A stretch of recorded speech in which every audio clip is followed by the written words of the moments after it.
Estamos aqui mais uma vez falando sobre a partícula C. Na aula anterior nós fizemos aqui uma síntese sobre o C e vimos que essa mínima palavra, composta de duas letras, possui inúmeras funções morfossintáticas, podendo ser conjunção, podendo ser pronome. Então vejamos aqui, gente, vamos aqui agora fazer uma simples análise da questão. Classifique as funções da palavra C nas frases a seguir, numerando convenientemente os parênteses.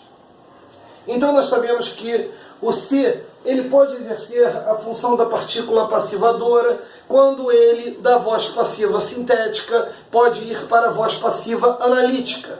Toda vez que nós encontramos a voz passiva analítica, nós temos de utilizar o verbo ser mais um verbo no particípio. Então vamos fazer aquela seguinte fusão, trocando o C por um verbo que esteja ligado ao particípio e o verbo ser como seu auxiliar. 2. Índice de indeterminação do sujeito. Encontramos esse termo, encontramos esta partícula toda vez que ela tem como função primordial estar acompanhando, estar ou anteposta ou posposta a um verbo transitivo indireto. Lembrando que o verbo transitivo indireto é todo aquele verbo que pede preposição, ou seja, de, em, geralmente são esses dois, de e em. Não esqueçam, isso tudo é macete, pessoal. Número 3, partícula de realce. Todas as vezes que nós excluímos o C da frase, ele sempre será considerado como partícula ele sempre será considerado como partícula de realce. Ou seja, partícula de realce também pode ser chamada de partícula expletiva. Olha, professor Roberto, mas por que o senhor está falando isso? Simples, porque em via de uma prova de concurso pode cair tanto esta como esta. E para você ter a plena convicção do seu acerto na questão, você sabe que as duas têm o mesmo significado. Resumindo, a partícula expletiva ou a partícula de realce podem sair da frase que não farão a mínima diferença. A frase vai ser escrita ou falada normalmente. 4. Partícula integrante do verbo. Toda vez que nós usamos verbos que necessitam do pronome da partícula C para ficarem inseridos e conjugados, sempre serão considerados como partícula integrante do verbo. Nós temos alguns outros casos de verbos. Em alguma outra aula eu vou colocar uma lista de verbos em que o C está ligado diretamente ao verbo. Conjunção subordinativa integrante. Esta conjunção introduz uma oração subordinada substantiva objetiva direta. Esta função tem como função primordial de transformarmos um período simples em um período composto, cuja sua finalidade é de, além de trocar a semântica da frase para que não haja redundância, tem também a função de modificar a mesma. Ou seja, só vamos encontrar a conjunção integrante com orações subordinadas substantivas objetivas diretas. O que isso quer dizer, professor? A oração subordinada substantiva objetiva direta sempre virá seguida de um objeto direto. Ou seja, quando nós usamos o que, vamos encontrar o objeto direto. Ah, eu não sei se vou me sair bem na prova. Eu não sei o que. Opa, reparem que eu falei se. Eu não sei se vou me sair bem na prova. Eu sei que eu vou me sair. Eu sei que eu vou me sair. E você também vai se sair. Muito bem? Então quando eu digo eu sei que eu não sei se vou me sair bem, eu não sei se. Reparem que esse verbo sei, ele é oriundo do verbo saber. Olha o macete, pessoal. Geralmente nós achamos a conjunção integrante quando encontramos o verbo saber e ao lado tem um C. Muito bem. Então, macetinho, você já achou uma conjunção subordinativa integrante. verbo ser ligado ao pronome se indica conjunção integrante. Eu não sei o que. Eu não sei se farei isso. Então este se logo será uma conjunção integrante. Muito bem. Aqui nós temos 4 frases para analisar. E vamos à análise então da primeira. Ela quer saber se eu me sinto realizado. Ela quer saber se eu me sinto realizado. Muito bem. Macete. O professor Roberto acabou de falar o verbo saber. Então reparem que ele está aqui, pessoal. Ela quer saber... O que eu posso colocar? O que? Macete, quando eu posso colocar o que depois do verbo saber, eu já achei a minha conjunção integrante. Achei a conjunção subordinativa integrante. Então, qual é o número que nós vamos aqui colocar? Número 5. Segunda frase. Acabou-se a confiança no próximo. Pessoal, será que esse ser é tão importante na frase? Vamos aqui tirá-lo. Acabou a confiança no próximo. Vocês entenderam? Eu entendi. E eu acredito que vocês entenderam a frase perfeitamente. Quando isto acontece, é porque este ser não exerce função nem sintática, nem morfológica e muito menos semântica. Logo, então, passa a ser considerado o quê? Uma partícula de realce, ou também chamada partícula expletiva. Qual é, então, o número que vamos colocar? Número 3. A terceira frase é assim: suicidou-se pulando no fundo de um prédio de 10 andares. Coitado, né? Muito bem. Suicidou-se. Quando eu digo suicidou-se, se eu tirar este se, vai ficar suicidou pulando no fundo. Mas a frase não tem sentido. Embora nós saibamos que suicidou-se refere-se a quem praticou a ação, sofreu a mesma, cuidado que muitos podem marcar isto aqui como um pronome reflexivo. Quem exerce a função, quando a recebe, encontramos o pronome reflexivo. Só que não é o caso aqui. Quando nós conjugamos o verbo suicidar, ele vem ligado com a partícula se. Obrigatoriamente, pela norma gramatical brasileira, a chamada NGB, este verbo suicidar-se, ele tem de estar com o se ao seu lado.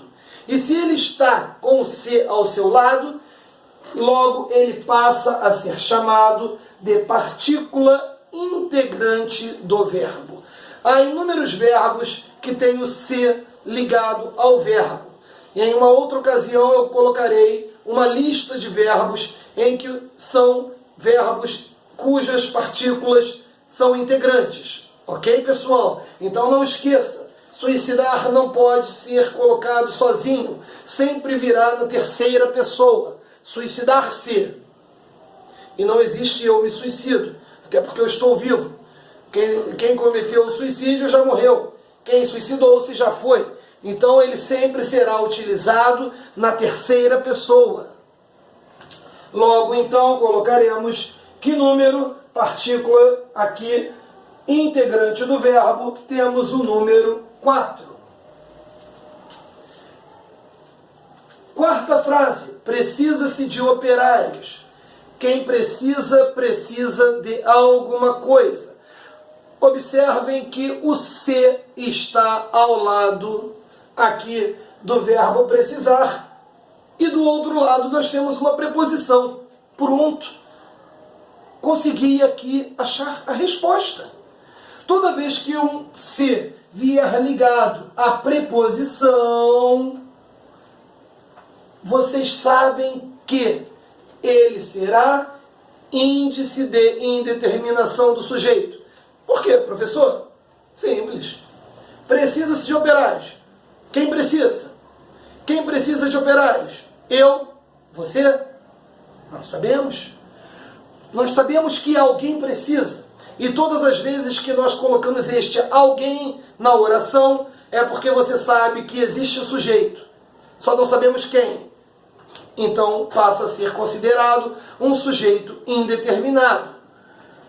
Colocamos aqui então partícula de indeterminação do sujeito, também conhecida como índice de indeterminação do sujeito, sempre referindo-se aos verbos na terceira pessoa do singular e sempre preposicionados, ok? Geralmente com a preposição de ou a preposição em. Então, qual número iremos colocar aqui, professor? Iremos colocar o número 2, índice de indeterminação do sujeito. A última frase é a frase que nós temos de fazer a conversão, ou seja, esta frase está na voz passiva sintética. Nós iremos transferi-la para a voz passiva analítica. Como isso é feito? Nós precisamos então utilizar uma locução verbal, em que o verbo ser é o auxiliar e um verbo particípio é o principal. Professor, o verbo ser pode ser conjugado? De que forma? Vamos lembrar que o verbo ser, ele é um verbo que sofre anomalias, ele sofre variações. Eu posso dizer do verbo ser, eu fui, eu sou, eu era. Então ele é um verbo anômalo, ele tem 3 formas de ser conjugado.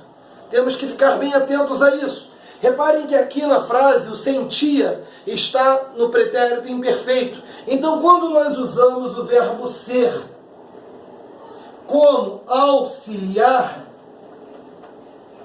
ele também deve estar no pretérito imperfeito para nós termos a seguinte transposição de frase. Qual é o nome dessa transposição? Quando nós mudamos uma frase e apenas modificamos o seu sentido, o seu significado.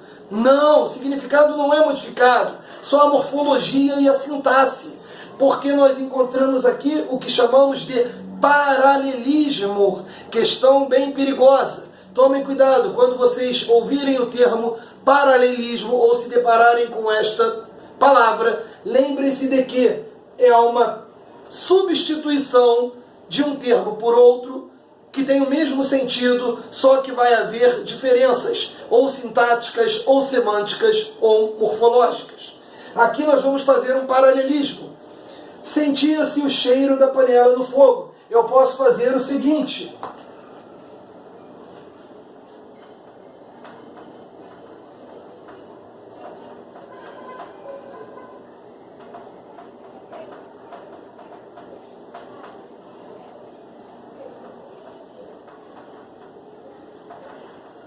O cheiro da panela no fogo era sentido. Era sentido. Era sentido por alguém.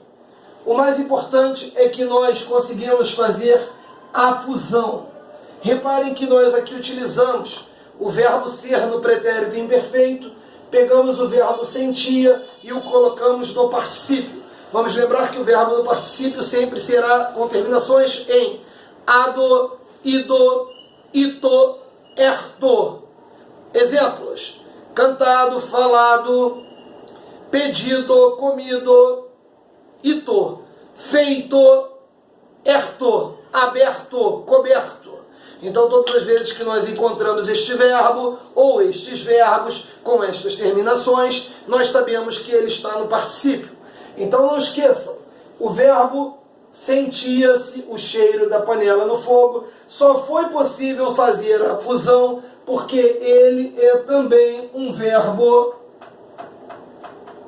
transitivo direto. Quem sente, sente alguma coisa. Se quem sente, sente alguma coisa, logo era sentido. Então sempre iremos fazer a fusão do tempo verbal, do verbo que está anteposto ao ser. Vamos utilizar o verbo auxiliar ser da mesma forma. Logo acharemos a análise correta. Então aqui vamos marcar ao número 1. Muito bem, então temos aqui a resposta dessa questão. Não é uma questão fácil, mas também não é uma questão difícil. basta o teu desempenho, basta a tua força de vontade. Querer é poder, só depende de você. Obrigado pela atenção, em breve estaremos com mais um vídeo de resolução de questões.